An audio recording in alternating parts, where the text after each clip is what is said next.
फिर थोड़ा इंतजार करो। पानी गंदा हो गया तो उसको पी नहीं पाओगे, उसको फेंक दोगे, बेकार हो गया, गंदा हो गया, या थोड़ा इंतजार करो। पानी गंदा होने पर पीने के लायक नहीं रहता और वाणी गंदी होने पर बात करने के लायक नहीं रहती।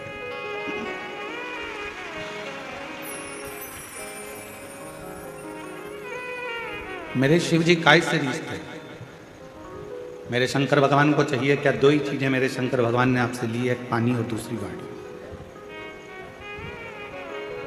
शिव जी ने आपसे एक लोटा जल भी लिया और आपसे वाणी भी ली, श्री शिवाय। और किसी को रिझाना हो तो यही दो चीज जो शंकर भगवान को चाहिए वही सारी जगत को चाहिए। पूरी दुनिया को आपसे कुछ नहीं चाहिए। जो शंकर भगवान मृत्यु लोक के देव अधिदेव महादेव, जो पृथ्वी के देवता हैं, देव अधिदेव महादेव जो इस मृत्यु लोक के देव हैं, जो उन्होंने संसार के लोगों से लिया वही संसार के लोग भी आपसे लेना चाहिए।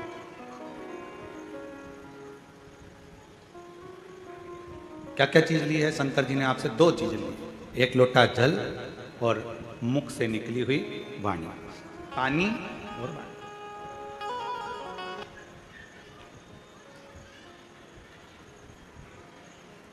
पानी भी शिव जी ने लिया है और वाणी भी शिव जी ने ली।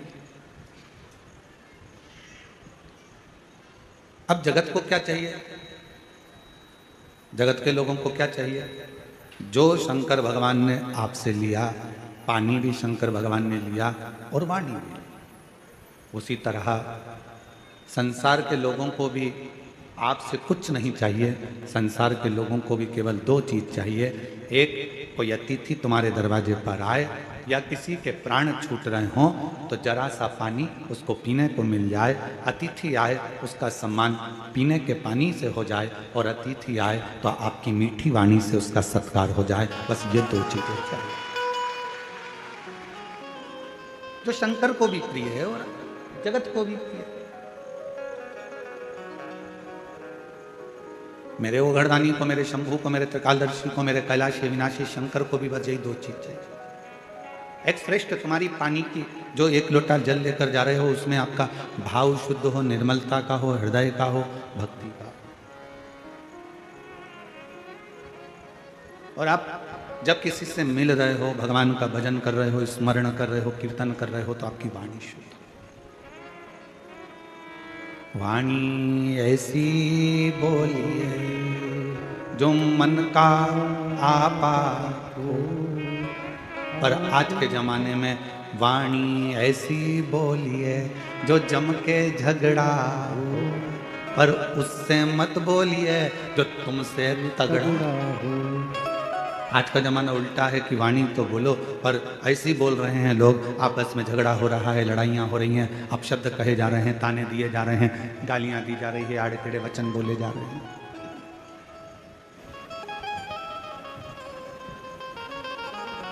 उसमें श्रेष्ठता का भाव कहाँ रह गया?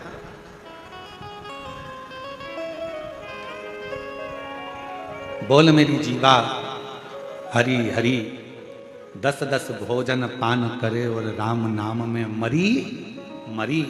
बोल मेरी जीवा हरि।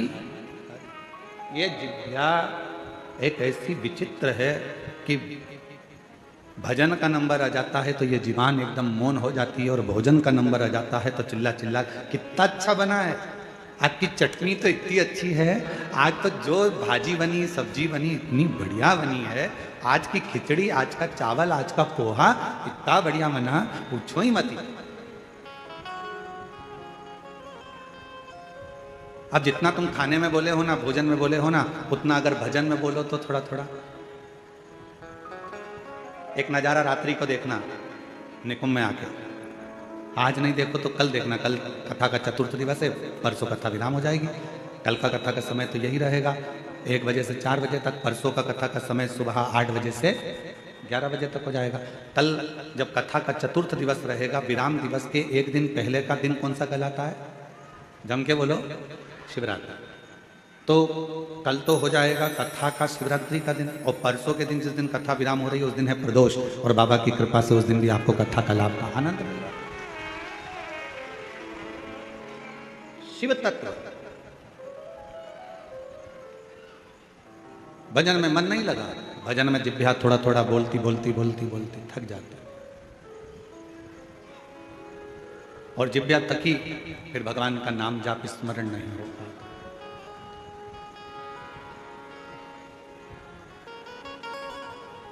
बड़ी मुश्किल से ये जिभ्या भगवान की अविरल भक्ति में रम पाती है। और एक बात और याद रखना, बहुत समझने वाला विषय है इस बात का। निकुंभ की मेरी जीजियों, छत्तीसगढ़ के मेरे जीजाओं, मेरी बेटियों बेटाओं, मेरी माताओं, मेरे भाई, एक बात का स्मरण रखना, जितना जितना तुम भगवान की भक्ति में रमती चली जाओगी, लगती चले जाओगी, थोड़े दिन में भगवान मन में सोचते हैं कि ये बहुत ज़्यादा उपास कर रही है, बहुत ज़्यादा तप कर रही है, बहुत ज़्यादा मंदिर में पोछा लगा रही है, बहुत ज़्यादा झाड़ू लगा रही है, बहुत ज़्यादा मंदिर में रोज रोज आ रही है। तो भगवान क्या करते हैं, धीरे धीरे मन में से अपनी भक्ति को हटाने का प्रयास करते हैं, आपको दूर करेंगे।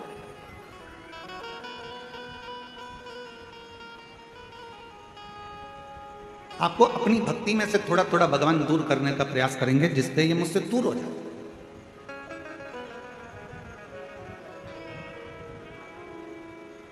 पहले भी कथा में काज फिर कह रहा है, बच्चा छोटा सा है, गोदी में है, मां बच्चे को कब उतारती है, जब वो बच्चा खिलौने से खेलने लगता है। भगवान अपने भक्त को वैभव देते हैं, गाड़ी देते हैं, बंगला देते हैं, धन देते हैं, संपदा देते हैं, सत्ता देते हैं, सब कुछ देते हैं, और धीरे धीरे मेरे भोले बाबा आपको अपने आप से दूर कर लेते हैं। उस समय पर आपको चतुरता चाहिए। आप कितने भी व्यस्त रहो, आप कितने भी मस्त रहो, आप कितने भी काम में लगे रहो, पर मेरे शंकर भगवान का मंदिर मत छोड़ना, मेरे शिव का शिवालय मत छोड़ो, शिव पुराण मत छोड़ो, शंकर का भजन मत छोड़ो, मेरे महाकाल राजा का द्वार मत छोड़ो, मेरे कुबेर भंडारी का स्मरण मत छोड़ो। बहुत व्यस्त रखेंगे आप। और सबसे ज्यादा व्यस्तता कब होती है, जब आपका मंदिर जाने का समय होता है। आपने सोचा कि सुबह टाइम नहीं मिलता तो मैं 10 बजे मंदिर जाऊंगी, तो भगवान सबसे ज्यादा व्यस्त तुम्हें 10 बजे कर देगा।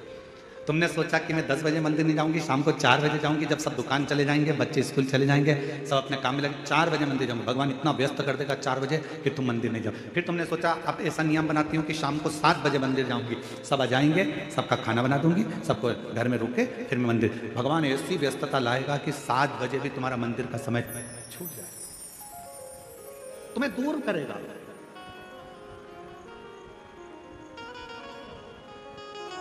अब उस समय पर आपकी समझदारी चाहिए कि भगवान है मेरे शंभु, है मेरे त्रिकालदर्शी, है मेरे कैलाशी अविनाशी, है मेरे महाकाल राजा, है मेरे काशी विश्वनाथ, ऐसी कौन सी गलती हो रही है जो तुम मुझसे दूर कर रहे हो। भगवान कहेंगे ये गलती नहीं है, मेरे शंकर भगवान कहेंगे इसको गलती नहीं कहते। शिव जी कहेंगे तू इतनी मुझ में रम गई है, तू इतना मुझे मानने लगा है कि तेरे फैसले तू नहीं ले पा रहा, तेरे फैसले मुझे लेना पड़ रहे हैं, इसलिए अब तुझे थोड़ा दूर कर रहा हूं कि तू पूरा मुझ पर ही आश्रित है।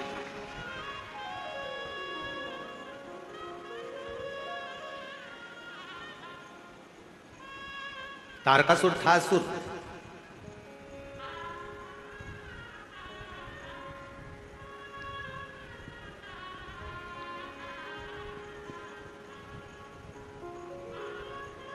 असुर था तारकासुर, पर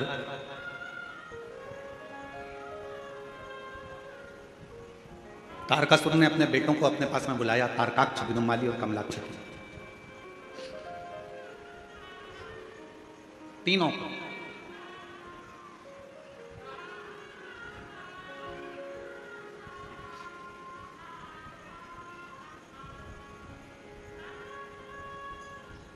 और तीनों को बुलाकर तारकासुर ने अपने तीनों बेटों से कहा कि 3 को कभी मत भूलना।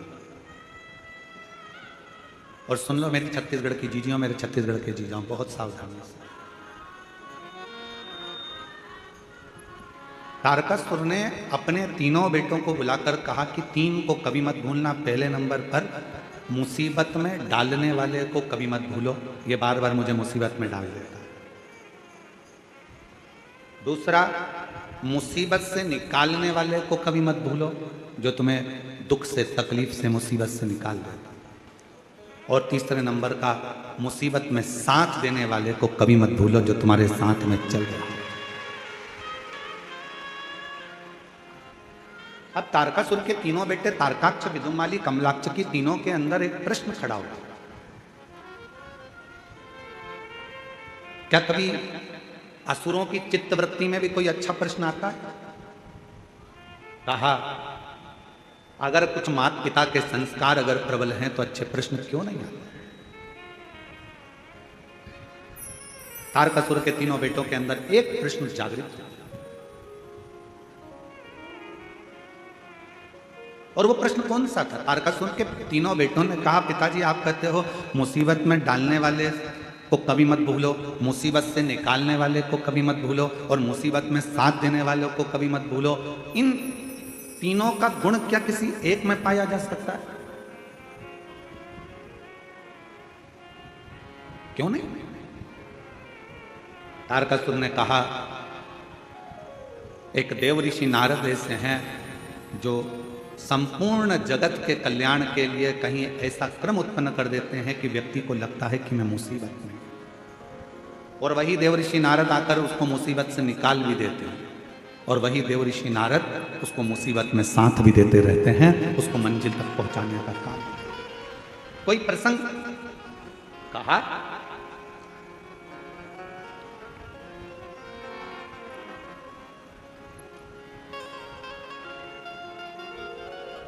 तारकासुर ने कहा, एक प्रसंग मेरे स्मरण में आता है।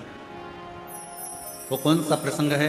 कहा, वो प्रसंग है भगवान शंकर के नेत्र से रुद्राक्ष की उत्पत्ति हुई, और भगवान शंकर के नेत्र के जल से ही अंधकासुर की उत्पत्ति।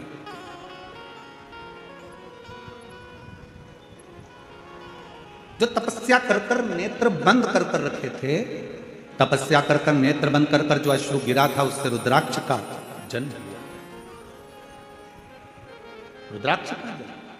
और इतने में माता पार्वती जी ने आकर आंखों को बंद कर लिया, और भगवान शंकर के नेत्र से जो जल गिरा उससे अंधकासुर हुआ।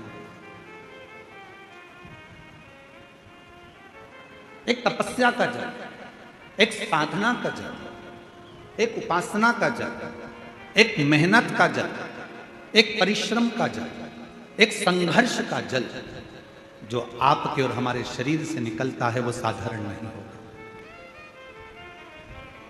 आज पूरा विश्व 21 जून को योग दिवस मना रहा है, पूरा विश्व मना रहा है।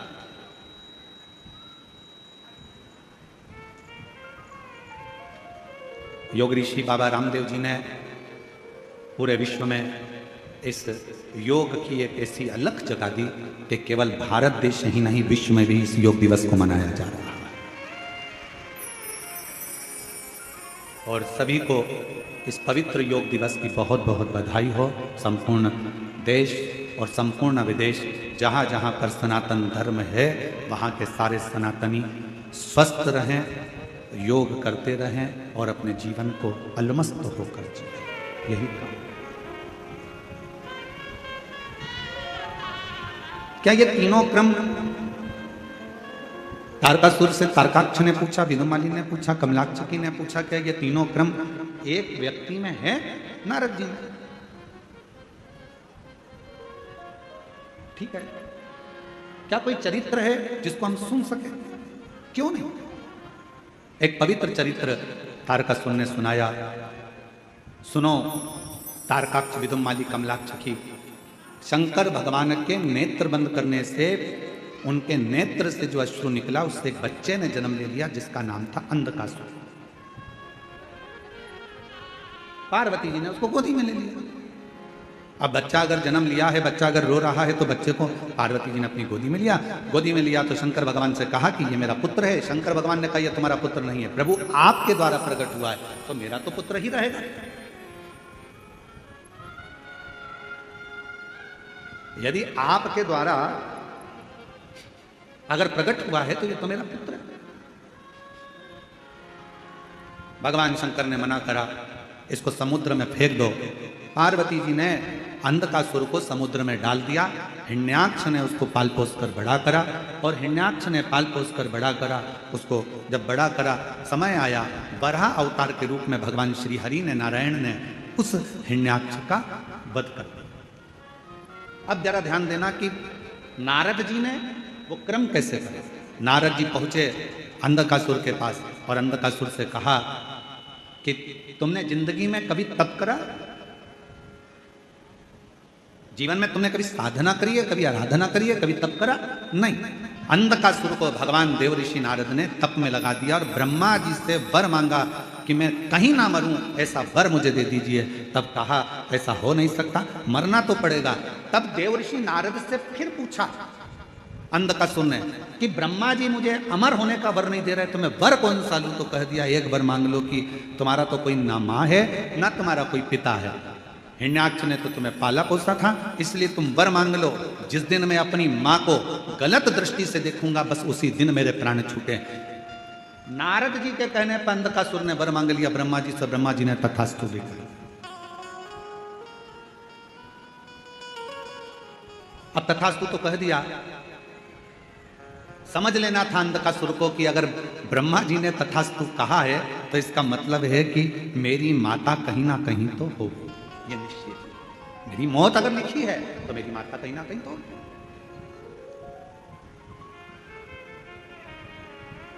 दे दिया भाई।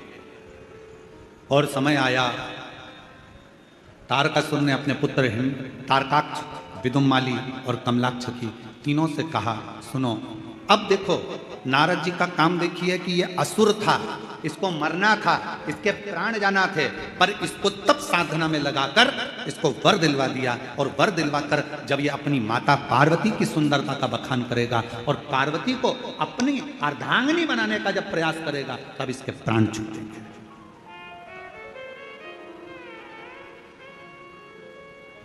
और समझाया देवऋषि नारद ने। ऐसा नहीं कि देवऋषि नारद समझाते नहीं है, नारद जी का काम है समझाना, ज्ञान देना।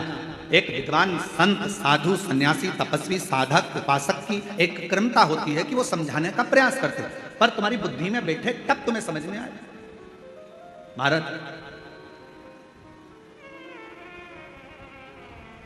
वो कहते हैं ना कि जब लड़के के लिए लड़की देखने जाते हैं तो फूफा जी जाते हैं, मामा जी जाते हैं, काका जी जाते हैं, बड़ा भैया जाता है, दामाद जाते हैं, सबको फोन लगाया जाता है, अरे दामाद जी तुम्हारे साले के लिए लड़की देखने जाना है। अच्छा। अरे मामा जी तुम्हारे भांजे के लिए लड़की देखने जाना है। फूफा जी तुम्हारे भतीजे के लिए लड़की देखने जाना है। चलो, अब सबको ले जाकर लड़की वालों के यहाँ बिठा दिया और लड़की वालों के यहाँ पर लड़की चाय की ट्रे लेकर आई। तो जितने भी देखने गए थे ये सब आपस में मन में विचार करने लगे कि हम हमारे साले के लिए लड़की देखने के लिए आए हैं, हम हमारी भांजे के लिए लड़की देखने आए हैं, हम हमारे भतीजे के लिए लड़की देखने आए हैं। सब के सब जितने लड़की देखने गए थे सब ने विचार करा, अपना ही निर्णय गड़बड़ हो गया था, तो फिर भांजे का निर्णय कैसे ले पाएंगे।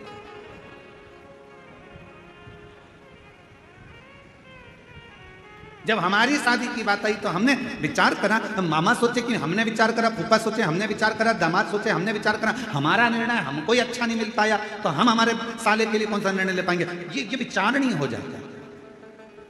परशु महापुराण की कथा एक बात कहती है, जन्म, मरण और परण ये तीन मेरे शंकर भगवान के हाथ में है। भगवान शिव ने ये किसी को नहीं, ये भगवान शिव ने किसी को नहीं दिया।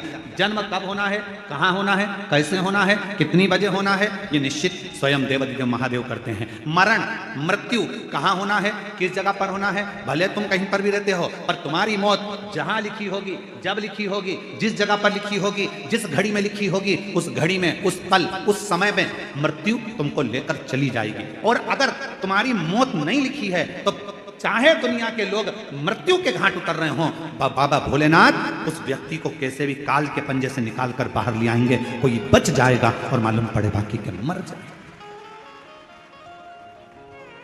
और ये हुआ। अभी अहमदाबाद में एक घटना घटी, बोलो टीवी पर देखी थी कि नहीं देखी थी? अरे जम के तो बोलो। देखी थी अहमदाबाद में घटना घटी, कितना अच्छे अच्छे सब अपने अपने भावों से जा रहे थे, सबके हृदय में भगवान समाहित था, सबके हृदय में शिव था। फ्लाइट में बैठ भी गए, फ्लाइट उड़ भी गई। उस कैंपस में मेडिकल कॉलेज के जो बच्चे थे वो भोजन कर रहे थे, उनको क्या मालूम था कि हमारी मौत यहाँ लिखी है, हमारी मृत्यु यहाँ लिखी है। वो फ्लाइट में उड़ने वालों को क्या पता था कि हमारी मृत्यु यहाँ लिखी है? किसको मालूम? किसी को नहीं मालूम कि मृत्यु कहां, कब, कैसे लिखी है। पूछा था मां पार्वती जी ने भगवान शंकर से, अमरनाथ की गुफा में बैठकर भगवान शंकर से पार्वती जी ने पूछा था, प्रभु मेरा एक प्रश्न का उत्तर दीजिए।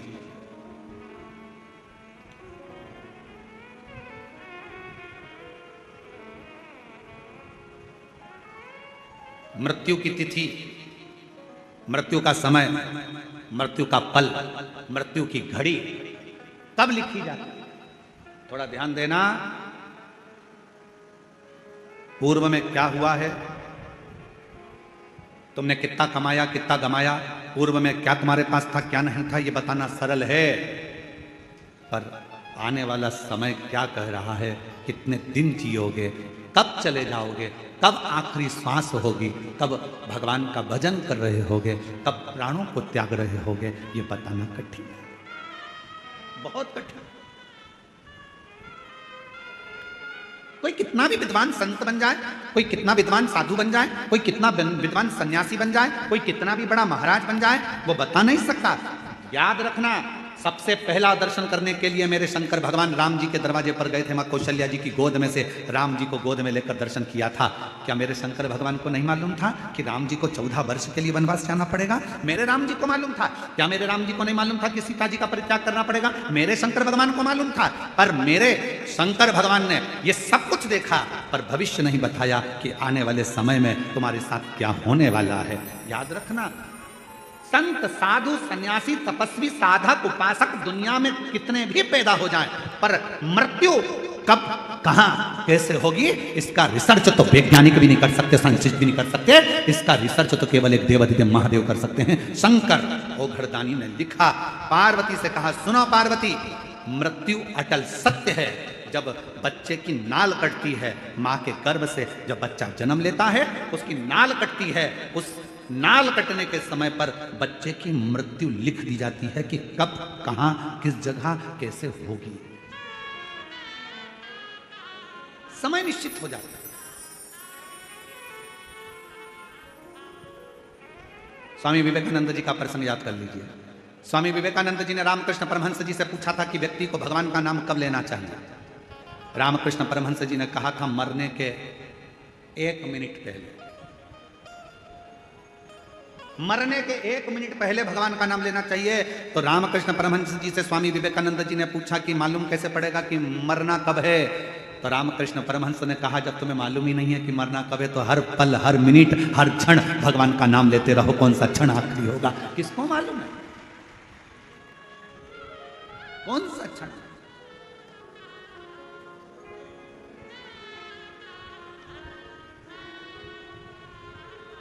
और महाराज, अंत समय प्रभु आना पड़ेगा, वचन दिया तो निभाना पड़ेगा। आए नाए प्रभु कुटुंब कबीरा, अंत समय प्रभु आना पड़ेगा, वचन दिया तो निभाना पड़ेगा। अंत समय प्रभु आना पड़ेगा। कौन है?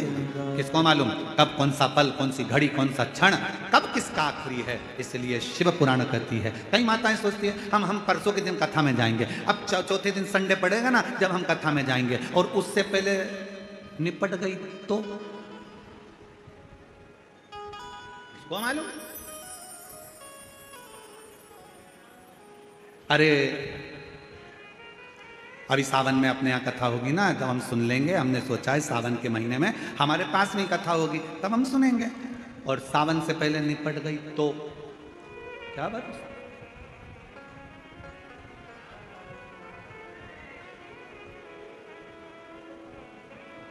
बहुत कठिन महाराज, बहुत कठिन। खूब भगवान का नाम ले, खेत में काम करो, धान बो, अपनी मेहनत को पीछे मत हटो, परिश्रम पूरा करो।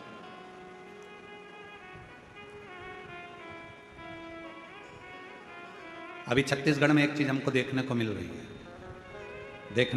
है, इसलिए हम कहने में पीछे नहीं हटते, भले किसी को बुरा लगे चाहे भला लगे। अभी हमको देखने को मिलता है कि कई किसान वर्ग के लोग, गांव के लोग अपनी अपनी जमीन को बेचकर शहर चले जाते हैं और सोचते हैं कि शहर में बहुत सारा सुख होगा, बहुत सारा सुख शहर में होगा। बड़ा बंगला बना लेंगे, जमीन बेची है तो थोड़ा पैसा मिल जाएगा तो बंगला भी बड़ा बन जाएगा, गाड़ी भी आ जाएगी, सब कुछ आ जाएगा। पर मेरा करबद्ध हाथ जोड़कर निवेदन है इस व्यासपीठ से कि जो छोटे छोटे किसान हैं, जो जंगल गांव में रहते हैं, जिनके पास ज़मीन है और जो धान की फसल लगाते हैं या अन्य फसल लगाते हैं, उनसे कहूँगा अपनी ज़मीन बेचकर कभी शहर में मत जाओ। जो गांव में सुख है उस शहर में नहीं मिल सकता। जो अपने गांव में सुख है वो शहर में नहीं। शहर की चमक जरूर लग रही है कि यहाँ गाड़ी मिल सकती है, बंगला मिल सकता है, शहर में पानी मिल जाएगा, शहर में ये मिल जाएगा, एजुकेशन मिल जाएगा, सब कुछ मिल जाएगा। शहर में तुम्हें गाड़ी भी मिलेगी, पैसा भी मिलेगा, धन भी मिलेगा, बंगला भी मिलेगा। तुम जमीन बेचकर जाओगे तो तुम्हारे पास ढेर सारा धन भी होगा, सब कुछ होगा। शहर में सब कुछ मिल सकता है, पर शहर में तुमको जो शांति और प्रेम चाहिए वो प्रेम और शांति गांव के सिवाय कहीं नहीं मिल सकती।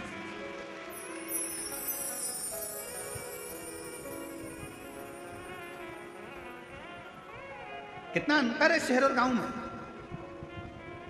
शहर में अगर कोई साधु भी आ जाए, संत भी आ जाए ना, तो लोग उसको भिखारी समझते हैं। मांगने आया होगा, दरवाजा बंद कर दो, दरवाजा मत खोलना, दरवाजे पर लिख देते हैं कुत्तों से सावधान, अंदर मत घुस जाना। शहर में अगर कोई साधु संत भी आ जाए तो लोग उसको भिक्षुक समझते हैं, भिखारी समझते हैं। और गांव में अगर कोई भिखारी भी आ जाए ना तो लोग उसे संत समझते हैं, साधु समझते हैं, सन्यासी समझते हैं, तपस्वी समझते हैं। मत बेचो अपनी जमीन को, भले थोड़ा सा टुकड़ा है, थोड़ी सी फसल लगाओ, अलमस्त जिंदगी जियो। अपनी जमीन है, अपनी जमीन पर रहे हो, तुम सब जमींदार हो। लोग कहते हैं ये किसान है, हम कहते हैं जिसके पास जमीन का भी अगर एक टुकड़ा है तो वो जमींदार से कम नहीं है, अपनी मस्ती में जीने वाला है, अपनी मस्ती।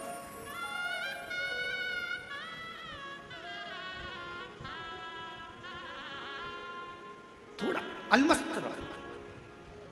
अपने जीवन को जितना प्रसन्नता में जीने का एक लक्ष्य बना सकते हो, वो छोटे से गांव में ही बना सकते हो।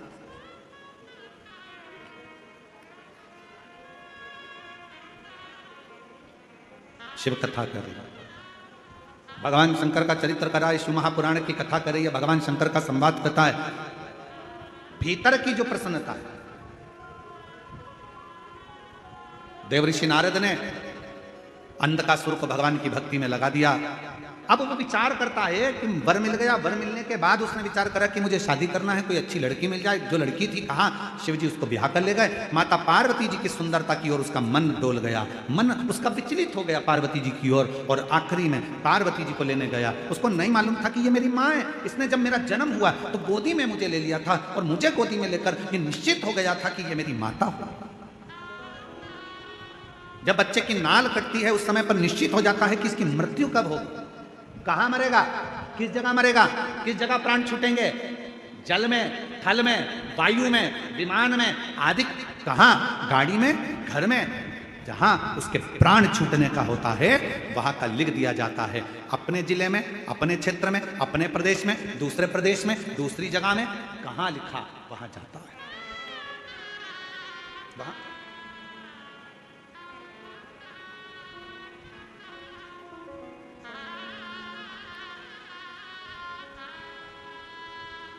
इसलिए शिव पुराण कहती है जितना समय मिले, ये मत सोचना अगली कथा जब छत्तीसगढ़ में होगी ना तब मैं कथा सुनने के लिए जाऊंगी। नहीं नहीं, काल करे सो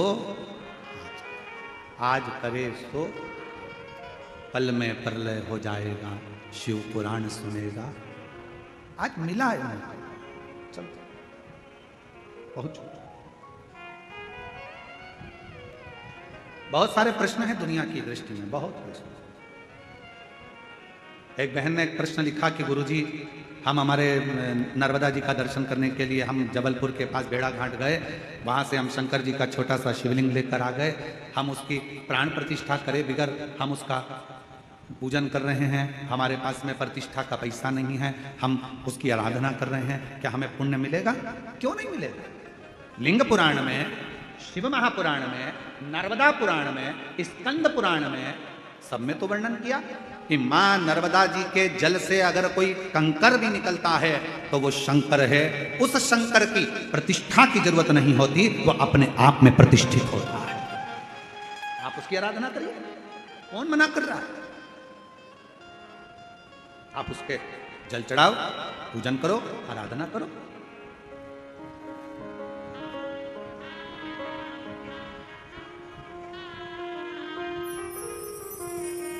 और आप जब उसकी आराधना करेंगे, उसका स्मरण करेंगे तो सुख अपने आप आए। और शंभु शरण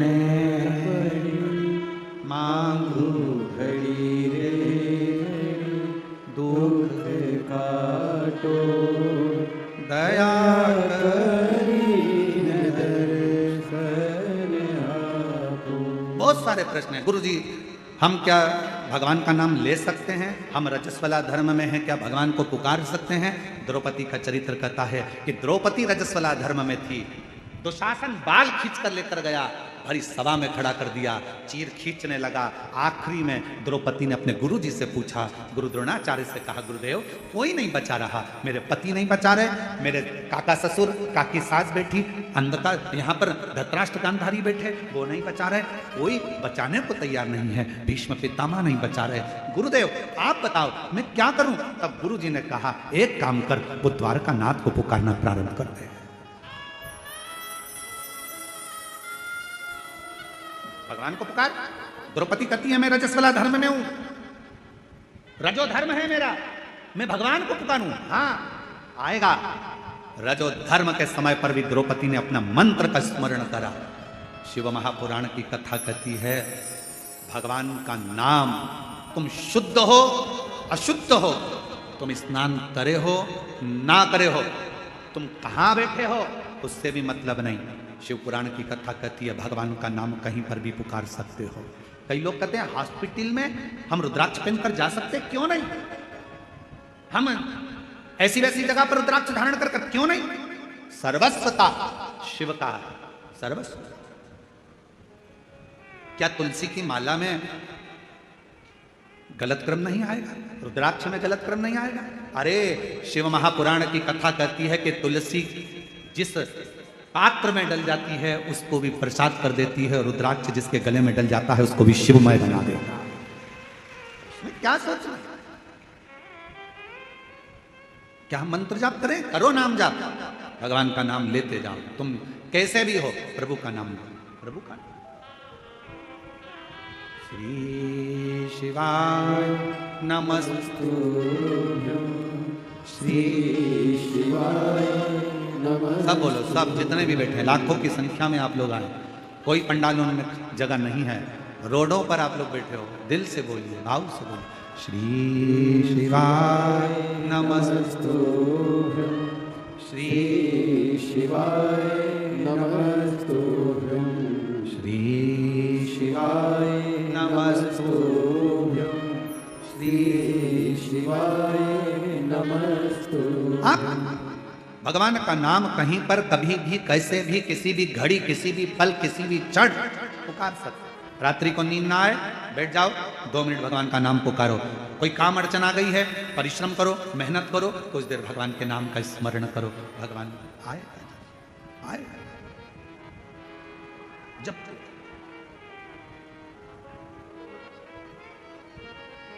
तब कहां कैसे प्राण जाएंगे कोई भरोसा नहीं। अंधकासुर ने सोचा कि मेरे प्राण जाएंगे ही नहीं, मेरी तो कोई माँ है ही नहीं, मेरी माता ही नहीं है तो प्राण जाने का काम ही क्या। पर उसको क्या मालूम था कि मृत्यु निश्चित है। संसार सागर में अगर आप आए हैं तो मौत तो निश्चित रहेगी, जाना तो पड़ेगा। प्राण इसलिए निवेदन है उसको पुकारना। अंत समय प्रभु सब बोलो सब पड़ेगा, वचन दिया तो निभाना पड़ेगा। आए ना आए प्रभु कुटुंब कबीरा, अंत समय प्रभु आना पड़ेगा। वचन दिया तो निभाना पड़ेगा। अंत समय प्रभु आना पड़ेगा। पुकारते रहो, वो आएगा जरूर, उसको जपते रहो, वो सुनेगा जरूर, आएगा। उसको पुकार, सुन, शिव कथा करें।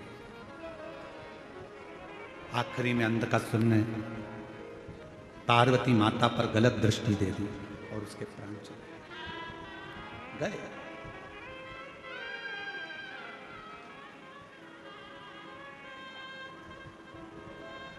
कई लोग ऐसे भी हैं, यहीं बैठे हैं, कई मेरी जीजियाँ ऐसी बैठी हैं, कई बेटियाँ ऐसी बैठी हैं, कई जीजा ऐसे बैठे हैं।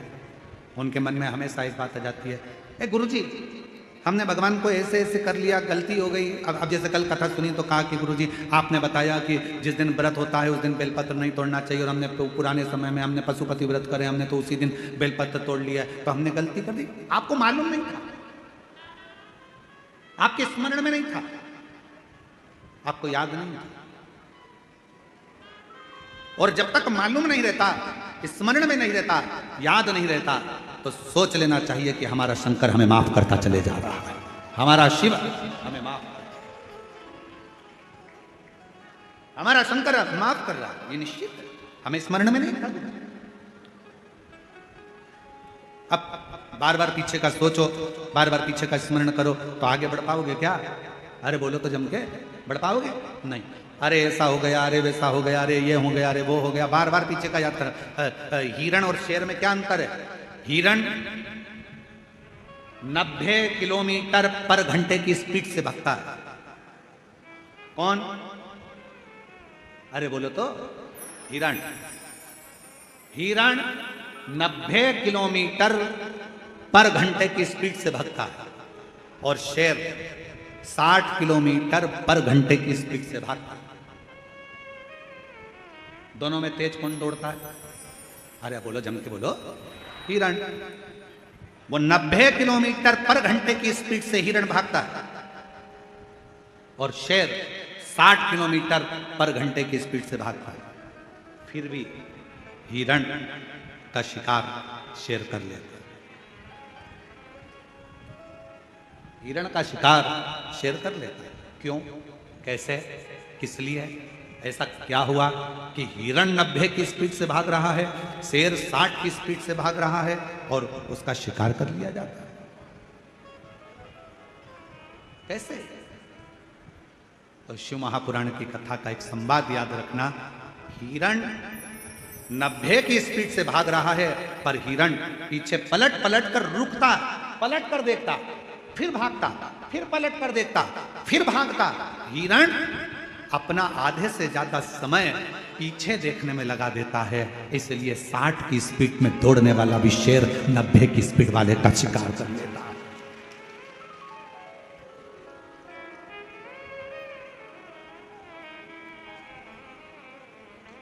पलट रहा है, पीछे देख रहा है, पीछे, फिर पीछे देखा, फिर पीछे देखा, फिर पीछे देखा, फिर पीछे देखा, तो शेर ने उसका शिकार कर लिया। 90 की स्पीड में भाग रहा था हिरण, पर 60 वाले ने 90 वाले का शिकार कर लिया, पीछे पलटने के चलते। और आपसे निवेदन है मेरी छत्तीसगढ़ की जीतियों, मेरे छत्तीसगढ़ के जीताओ, मेरी बेटियों बेटाओं, आपसे निवेदन है। कई बेटियां कहती हैं मैंने पहले एग्जाम दिया, 4 बार एग्जाम दिया, 5 बार एग्जाम दिया, मैं क्लियर नहीं कर पा रही हूँ, मैं सीए बनूंगी कि नहीं बनूंगी, डॉक्टर बनूंगी कि नहीं बनूंगी, मैं ये वाला एग्जाम पास करूंगी कि नहीं करूंगी, मैं ये कर पाऊंगी कि नहीं कर पाऊंगी, मैं इंजीनियर बन पाऊंगी कि नहीं बन पाऊंगी, मैं कलेक्टर बनूंगी कि नहीं, मैं एसपी बनूंगी कि नहीं बनूंगी। ये पीछे तुमने कितने भी एग्जाम दिए उसको मत देखो, तुम्हारी स्पीड 90 की होना चाहिए। अच्छा पढ़ो, मेहनत करो, संघर्ष करो और तोड़ते रहो, आगे बढ़ते रहो, फिर तुम्हारा शिकार कभी नहीं होगा, तुम एक दिन अपने सिंहासन पर बैठ कर ही रहोगे। एक पत्र है, अच्छा है, देखिए, शंभू शंभू।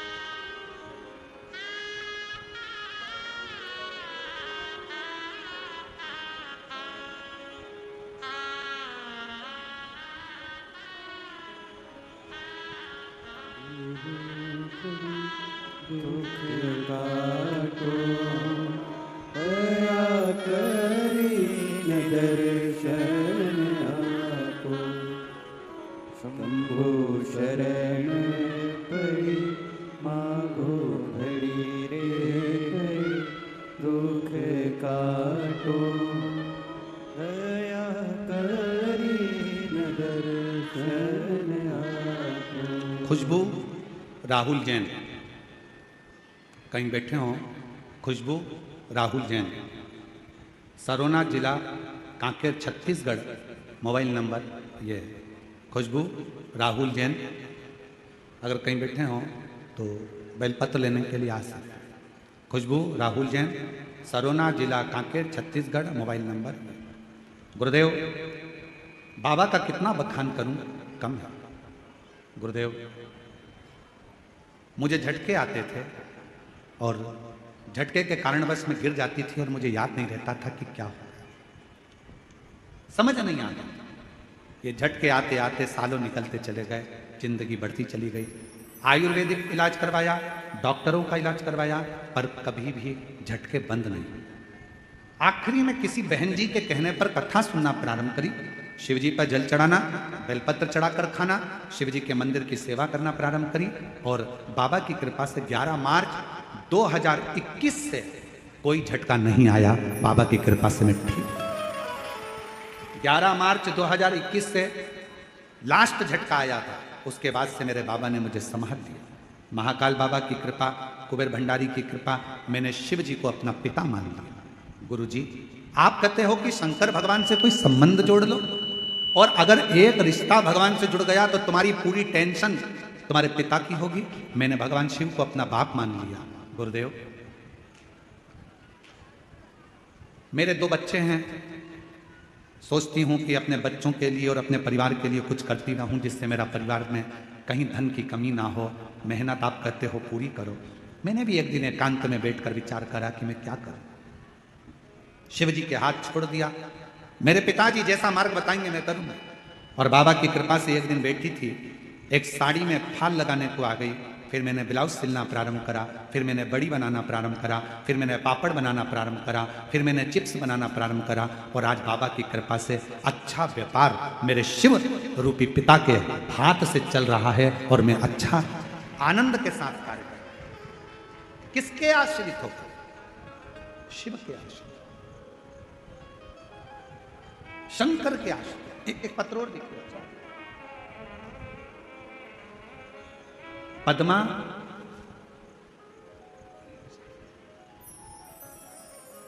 जरा पढ़ के बताओ क्या लिखा है। पद्मा सहारा कि साहला? पद्मा सहाला जामसार कला थाना डोंगर गांव से हूँ। कहीं बैठी हो तो हाथ हिला सकती हैं। पद्मा सहारा जामसारा कला थाना डोंगर गांव से हूँ। बाबा, व्यासपीठ को प्रणाम करती हूँ। गुरुजी, मेरे भोले बाबा की माला का वर्णन करूं, उसकी स्मरण करूं। बहुत गरीब थी गुरुदेव, कभी कभी तो 2 दिन भूखा ही रहना पड़ता था। जरा पत्र को आप लोग पढ़ेंगे तो आपको स्मरण में आएगा। बहुत गरीब थी, कभी कभी 2-2 दिन भूखा रहना पड़ता था। मैंने बहुत कुछ सहे गुरुजी, फिर भी मैंने बाबा पर पूर्ण भरोसा कर लिया। आप कहते हो शिव जी को छोड़ना नहीं, मुझे लगता है दिल से अगर शंकर भगवान को पकड़ा तो शंकर भी हमको नहीं छोड़ते हैं गुरुदेव। हमने शिव को पकड़ लिया, विश्वास करना आपने सिखा दिया।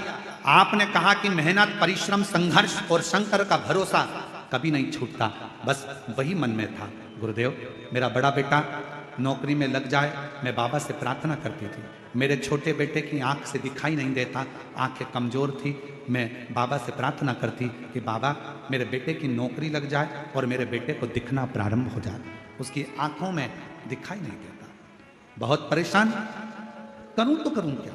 शिव पर भरोसा करा, आपकी कथा दिन रात सुनती, लोग मुझे कहते ये पागल हो गई है शिव जी के लिए, पर आपकी कथा सुनकर आज मेरे बाबा ने ऐसी कृपा कर दी गुरुदेव कि मेरे बेटों की आंख की रोशनी भी ठीक हो गई और 2023 में मेरे बेटे की सरकारी नौकरी भी लग गई बीएसएफ में। बाबा को मैं आज धन्यवाद देती हूं, जो कि राजस्थान में बॉर्डर पर मेरा बेटा नौकरी कर रहा है।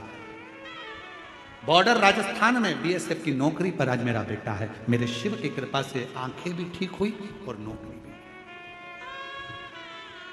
क्या देता है शिव, क्या प्रदान करता है शंकर? मेरा उघड़दानी, मेरी जीजियों। आपको लगता होगा कि यह लाखों की भीड़ आती है, लाखों की जनता शिव महापुराण की कथा सुनने आती है, पर ईमानदारी से बोलना, अगर मेरा शंकर आपकी झोलियों में खुशियां नहीं देता तो क्या तुम ये शिव महापुराण की कथा में जाते क्या? बहुत कठिन है। ना तो यहाँ पर कोई आडंबर है, ना यहाँ पर कोई पाखंड है, ना यहाँ पर कोई दिखावा है, ना यहाँ से कुछ दिया जाता है, ना यहाँ से कुछ प्रदान किया जाता है। केवल तुम आते हो, कथा सुनते हो, दिल लगाते हो बाबा से, और बाबा तुम्हारी झोली 3 महीने में भर देता है। ये उसकी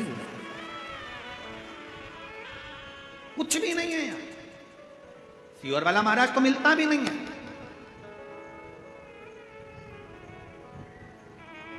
हम आपसे मिलते भी नहीं, और नहीं मिलने का कारण केवल एक है कि भगवान को भगवान रहने दो, इंसान को भगवान मत बनाओ, इसलिए नहीं मिलते आपसे। कई लोगों के मन में आ जाएगा सीहोर वाले महाराज जी से मिल ले हम, भगवान ऐसा कृपा कर दे, महाराज जी हाथ रख दे, महाराज जी ऐसा। ना ना ना ना, आप भगवान को भगवान रहने दो, इंसान को भगवान मत बनाओ। आज के जमाने में ढेर सारे भगवान बन के बैठे हुए हैं, ढेर सारे। कोई क्या हमारे पास आओ हम तुम्हारा कल्याण कर देंगे, कोई क्या हमारे पास आओ हम तुम्हारा कल्याण कर देंगे। कोई नहीं कर सकता किसी का कल्याण। दुनिया में केवल एक शंकर ही ऐसे हैं जो जगत का कल्याण कर सकते हैं, बाकी का कोई नहीं मिलते हम। और इस बात के पीछे बहुत विवाद भी होता है। कई लोग कहते हैं महाराज जी तो चाय पीने जाते होंगे तो इतने लाख ले लेते होंगे, कई लोग कहते हैं महाराज जी तो ऐसे जाते होंगे किसी के घर तो करोड़ों रुपए ले लेते होंगे। ना ना ना ना, हम चाय तो हमारी जिंदगी में आज तक मुंह पे रखी नहीं, क्योंकि हमारे घर में जब हमारी परिस्थिति ऐसी थी तो हमारे यहाँ चाय बनाने के लिए दूध का भी पैसा नहीं था। तो हमें स्मरण में है हमारी माँ थोड़ा सा कहीं से अगर गुड़ मिल जाता था तो पानी में घोल कर उसको दे देती थी, होठ पर लगा लेते थे तो लगता था कि चाय ऐसी होती होगी। उस परिस्थिति से निकले हैं तो आज तक चाय मुंह पे रखी नहीं, उस परिस्थिति का स्मरण। क्यों नहीं? आप और हम भी भगवान के एकांत में बैठकर शिव नाम का भजन करें, स्मरण करें, चाकरी करें, मंत्र जाप करें, और आप भी शिव से लगन लगाओ, उसकी ओर जाओ जिसकी जरूरत है। सीहोर में भी आओ। हमने एक बार कथा में कहा था, आपके घर के नजदीक में अगर शंकर जी का मंदिर है, आप रोज शिव जी के मंदिर में जल चढ़ाने के लिए अगर जाते हो, तो हमने कहा था उसके बीच में अगर तुम्हारी मौसी का घर पड़ जाए, मामा का घर पड़ जाए, सहेली का घर पड़ जाए, रिश्तेदार का घर पड़ जाए, बेटी का घर पड़ जाए, माँ का घर पड़ जाए, तो भी उस रिश्तेदार के घर मत जाना, सीधे मंदिर, मंदिर से सीधे घर आना, क्योंकि शंकर भगवान कब क्या देकर भेज देगा तो वो खजाना लेकर अपने घर जाइए। सीहोर कुबेरेश्वर धाम पर आओ तो यह सोच कर आना कि मैं अपने पापा के घर जा रही हूं, मैं अपने पिता के घर जा रही हूं, मैं अपने बाबुल के घर जा रही हूं। ऑटो वाला कहेगा यहां ले चलता हूं, वहां ले चलता हूं, ये करता हूं, वो करता हूं। नहीं, मुझे मेरे पिता के घर लेकर चल, मुझे मेरे कुबेरेश्वर धाम लेकर चल। मैं रेलवे स्टेशन पर उतरी और बाबा से कहो कि मुझे मेरे बाबा के घर लेकर चल। देगा तो मेरा बाप देगा, और जो बाप देगा वो दुनिया में कोई नहीं दे सकता है। मेरा शंकर मुझे, मैं उसके आधीन हूं।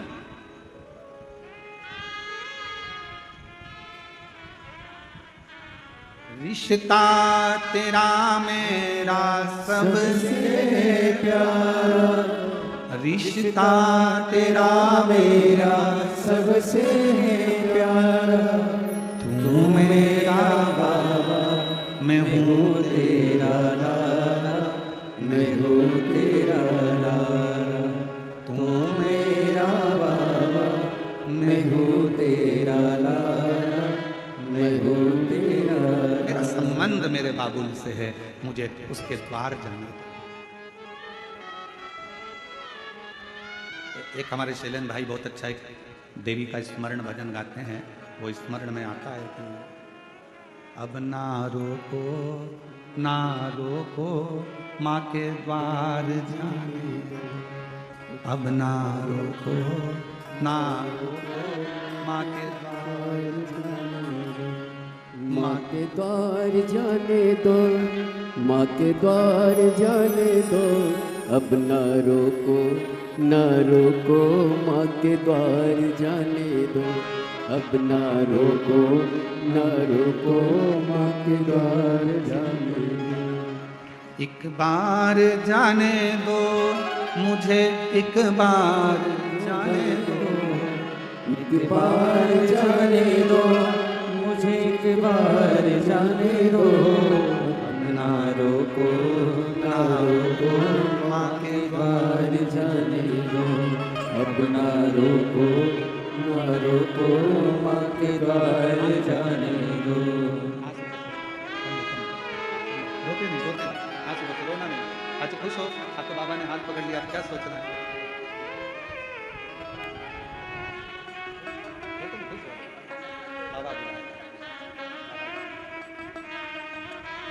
खुशबू जैन, जिसने शिव पर भरोसा कर कर बाबा ने हाथ पकड़ा और बाबा की कृपा से आज अग्रणी।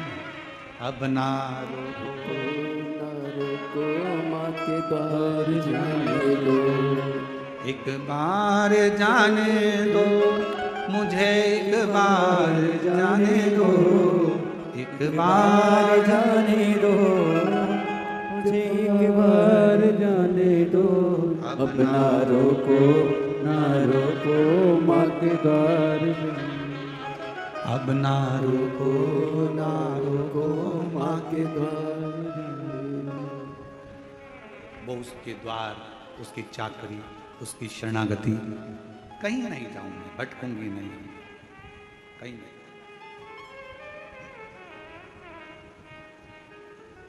उससे कहूं दिल की बात, भटकूंगा।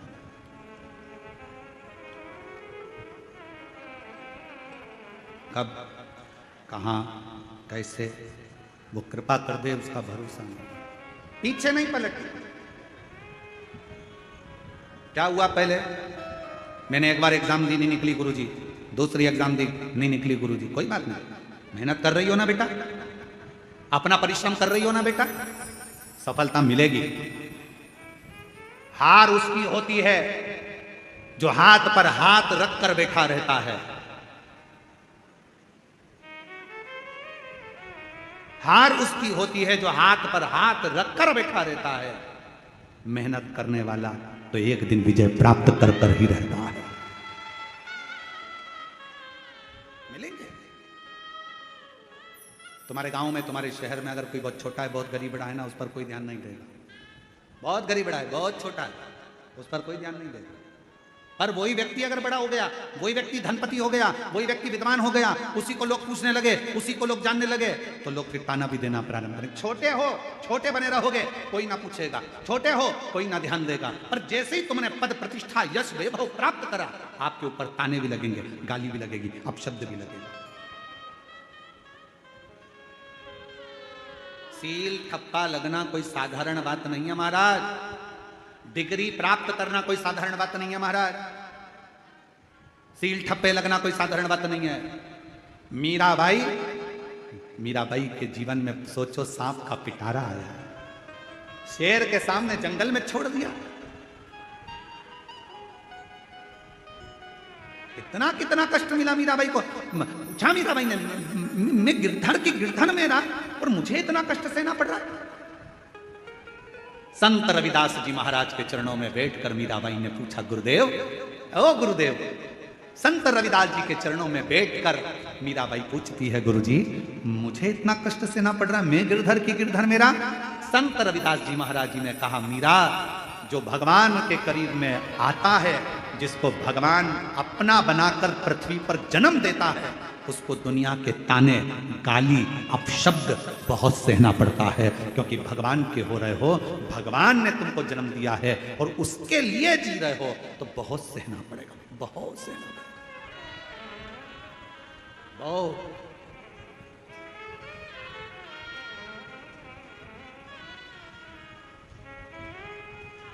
बहुत सुना, फिर भी हार माना, फिर भी बस उसकी भक्ति में एक विश्वास है, एक विश्वास। और अब ना रोको माँ के द्वार जाने दो, अब ना रोको माँ के द्वार जाने दो, अब ना रोको माँ के द्वार जाने दो, अब ना रोको माँ के द्वार जाने दो, माँ के द्वार जाने दो, मुझे एक बार जाने दो, माँ के द्वार जाने दो, मुझे एक बार जाने दो, माँ के द्वार जाने दो, मुझे एक बार जाने दो, माँ के द्वार जाने दो, मुझे एक बार जाने दो, अब ना रोको माँ के द्वार जाने दो, अब ना रोको माँ के द्वार जाने दो, अब ना रोको माँ के द्वार जाने दो, अब ना रोको माँ के द्वार जाने दो।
दर्शन प्यास मुझे जाना माँ के पास, मुझे जन्म की प्यास बुझाने दो, जन्म की प्यास बुझाने दो, दर्शन की मुझे जाना माँ के पास, मुझे जन्म की प्यास बुझाने दो, जन्म की प्यास बुझाने दो, दादी माँ के चरणों में स्वर्ग जैसे जन्म के शीश झुकाने दो, मुझे भी शीश झुकाने दो, अम्बे रानी महारानी का मुझे प्यार पाने दो, अम्बे रानी महारानी का मुझे प्यार पाने दो, एक बार जाने दो, मुझे एक बार जाने दो, एक बार जाने दो, मुझे एक बार जाने दो, अब ना रोको माँ के द्वार जाने दो, अब ना रोको माँ के द्वार जाने दो।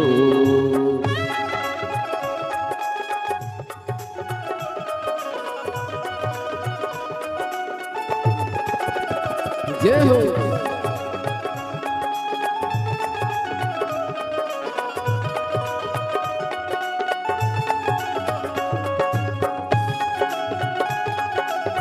राधे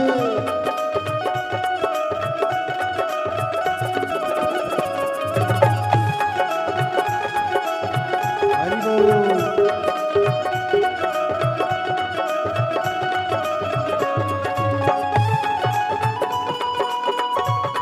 राधे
हरि बोल राधे।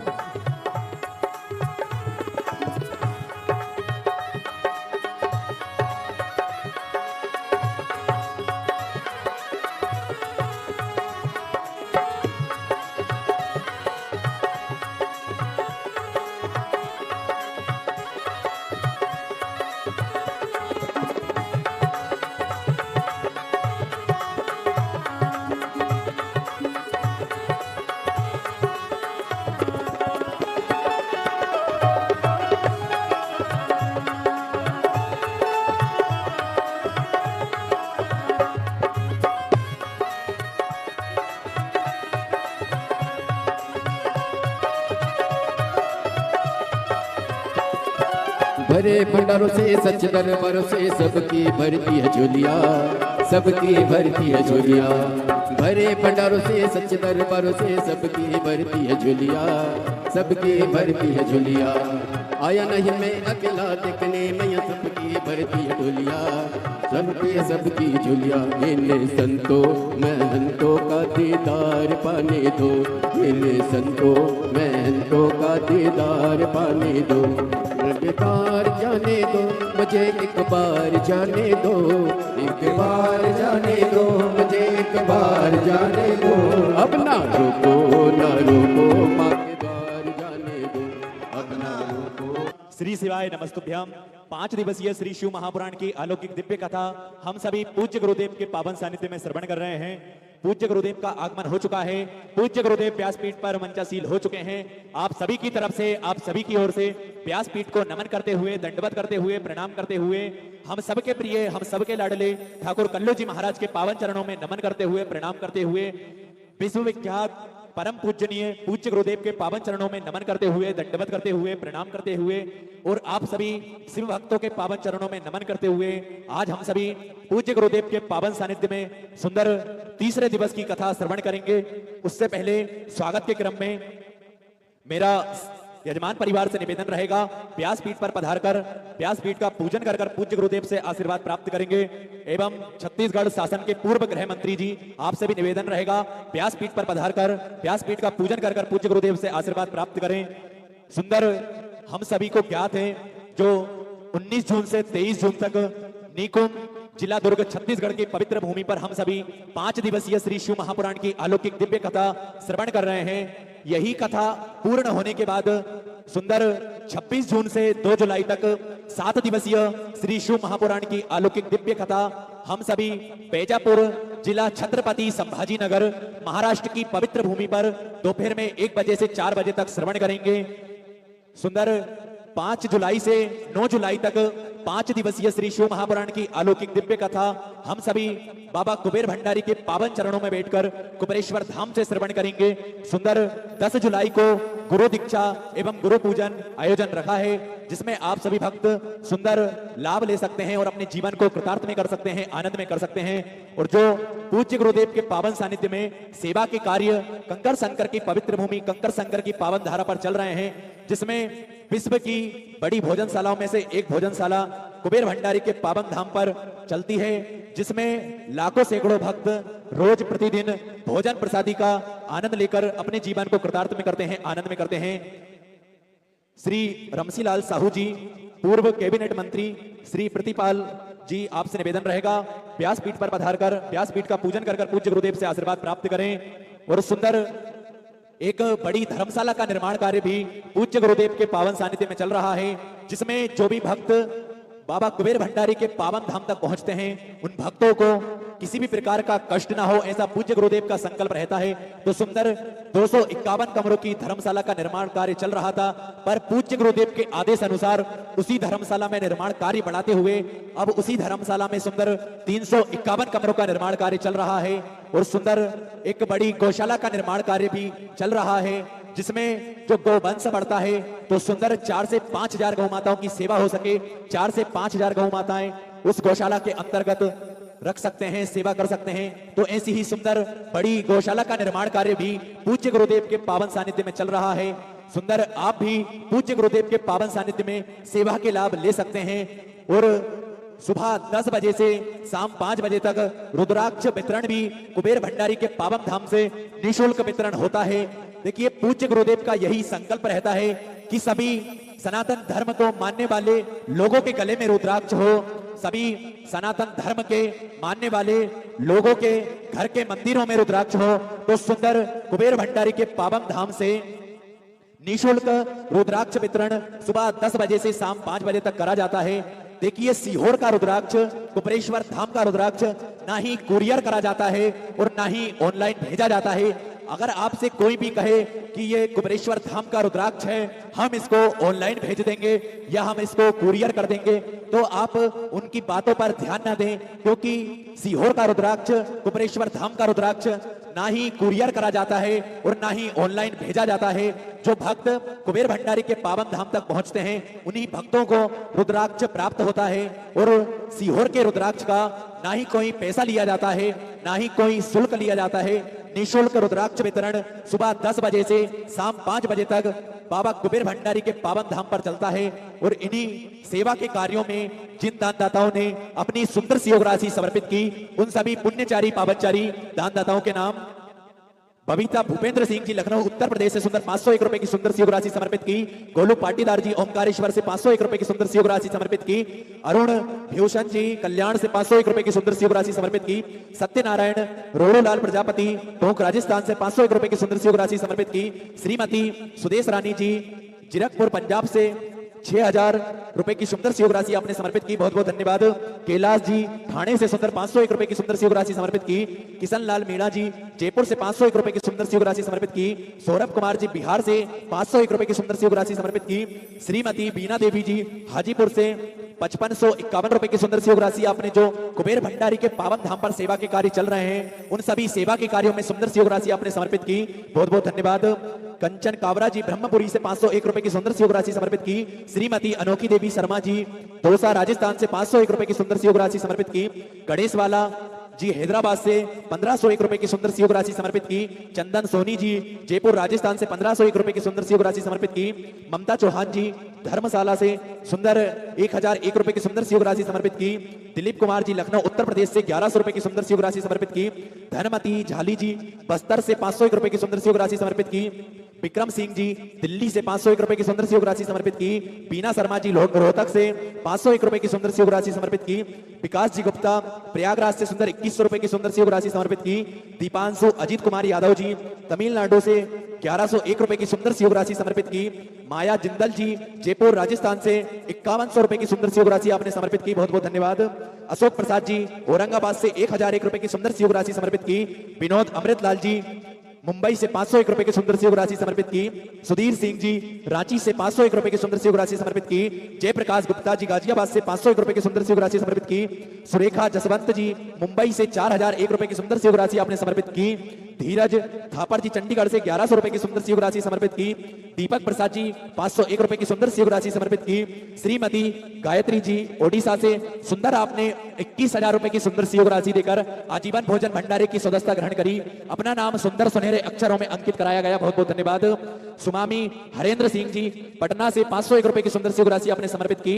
मृत्युंजय कुमार झा बेगूसराय से 501 रुपए की सुंदर सी योग राशि आपने समर्पित की, बहुत बहुत धन्यवाद। लक्ष्मी देवी जी की ओर से 501 रुपए की सुंदर सी योग राशि समर्पित की। नीलम गोपाल गुप्ता जी भागलपुर से 5100 रुपए की सुंदर सी योग राशि आपने समर्पित की। कमल यादव जी ओडिशा से 1001 रुपए की सुंदर सी योग राशि आपने समर्पित की। रूबी संगम जी बिहार से 501 रुपए की सुंदर सी योग राशि आपने समर्पित की। सगुन शर्मा जी नोएडा से सुंदर 501 रुपए की सुंदर सी योग राशि समर्पित की। कल्याणी श्रीधरण पुणे महाराष्ट्र से 1001 रुपए की सुंदर सी योग राशि समर्पित की। नूतन शर्मा जी कर्नाटक से 501 रुपए की सुंदर सी योग राशि समर्पित की। मोनिका मेरठ से 501 रुपए की सुंदर सी योग राशि समर्पित की। अमरदीप जी मोगा पंजाब से 1151 रुपए की सुंदर सी योग राशि आपने समर्पित की, बहुत बहुत धन्यवाद। मिलिंद रविंद्र चौधरी जी धुलिया महाराष्ट्र से 1100 रुपए की सुंदर सी योग राशि आपने समर्पित की। हिमानी बंसल जी दिल्ली से 501 रुपए की सुंदर सी योग राशि समर्पित की। श्री चेतन गुप्ता जी अमरोहा से 5001 रुपए की सुंदर सी योग राशि आपने समर्पित की। राम प्रकाश भंगेर जी पंजाब से 501 रुपए की सुंदर सी योग राशि समर्पित की। सुशील त्यागी जी उत्तर उत्तम नगर से 1101 रुपए की सुंदर सी योग राशि समर्पित की। हरमेंद्र शर्मा जी दिल्ली से 501 रुपए की सुंदर सी योग राशि समर्पित की। शिव कुमार जी बाबरपुर से 501 रुपए की सुंदर सी योग राशि आपने समर्पित की। राम अवतार जी सोनीपत से 501 रुपए की सुंदर सी योग राशि समर्पित की। मनोहर दुंगा देवी चौहान जी पाली राजस्थान से 1100 रुपए की सुंदर सी योग राशि समर्पित की। गुप्तदान में 1001 रुपए की सुंदर सी योग राशि समर्पित की। हरीशचंद्र शर्मा जी देहरादून से 551 रुपए की सुंदर सी योग राशि समर्पित की। डॉक्टर पुष्पेंद्र दिल्ली से